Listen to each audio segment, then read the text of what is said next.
বন্ধু না কেউ যখন স্ক্রিন টাইম সেই সাশ্রয় হয়। একটি বাস্তবমুখী উদাহরণ, ঢাকার একটি নামকরা স্কুলে মোবাইলে আসক্তি কমাতে নাটক ও খেলাধুলার ক্লাব চালু করা হয়। শিক্ষার্থীদের মাঠে নামানো হয়, মঞ্চে তোলা হয়, কিন্তু কয়েক মাস পর দেখা গেল নাটকের রিহার্সাল হচ্ছে মোবাইলে, খেলার হাইলাইট আপলোড করা হচ্ছে ফেসবুকে, আর ক্লাবের গ্রুপ চলছে মেসেঞ্জারে। এটা কি আপনারা অস্বীকার করতে চাচ্ছেন? আমি একটা বাস্তব, এই জন্য আমি একটা বাস্তবমুখী উদাহরণ দিয়ে দিলাম। ফলাফল কি হলো? শেষ পর্যন্ত মোবাইলের ব্যবহার কিন্তু কমেনি, বরং সেটি আরো বেড়েছে। শান্তিতে খেলাধুলা নিজেরাই কারণ শান্তিতে নিজেরাই মোবাইল নির্ভর হয়ে গেছে। পক্ষদাতা বলছে খেলাধুলা সরাসরি স্বাস্থ্য ঠিক করে দেবে। যে সমাজের সাথে যে বাচ্চা বলে কাজ দেয়নি, সে কি করে এক ঘন্টা খেলাধুলাতে 10 বছরের অবহেলাকে মুছে দেবে? আজ মাঠ নেই, ক্লাব নেই, নিরাপত্তার জায়গা থেকে বঞ্চিত নেই।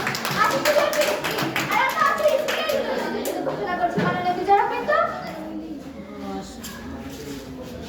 সংস্কৃতি চর্চা খেলাধুলা নিজেরাই মোবাইল নির্ভর। তাহলে প্রশ্ন আসে, মোবাইল দিয়ে শেখা সংস্কৃতি কিভাবে মোবাইলে আসক্তি দূর করবে? এটা তো আগুন দিয়ে দেখানোর চেষ্টা চলছে।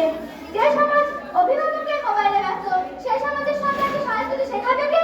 আপনারা যদি বলেন সংস্কৃতি চর্চা খেলাধুলায় যুব সমাজকে মোবাইলে আসক্তি থেকে মুক্তি দিতে পারে, তাহলে বিজ্ঞানীগণ একটি সুনির্দিষ্ট প্রশ্নের উত্তর দিন। মোবাইলে আসক্তি কি একটি অভ্যাসগত সমস্যা নাকি একটি মানসিক রোগ? যদি বলেন অভ্যাসগত সমস্যা, তাহলে আমার প্রশ্ন প্রয়োজন, মাঠ নয়। যদি বলেন মানসিক রোগ, তাহলে আমার প্রশ্ন মানসিক রোগের চিকিৎসা কি গান, নাটক আর খেলায় হয়?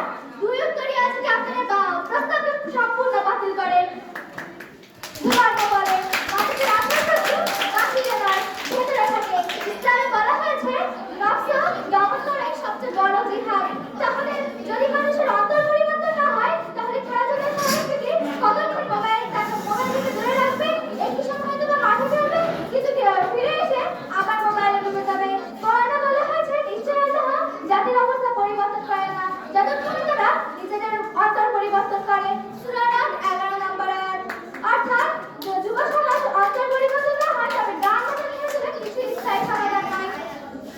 তারা আমাদের কাছে প্রশ্ন করেছে, আমরা কি একটি মাথা নিচু করা জাতি চাই নাকি একটি মাথা উঁচু করা? অবশ্যই আমরা একটি মাথা উঁচু করা জাতি চাই, কিন্তু সে মাথা উঁচু করা জাতির জন্য কি মোবাইলে আসক্তি কমানো সহ মোবাইলে আসক্তি কমাতেই হবে?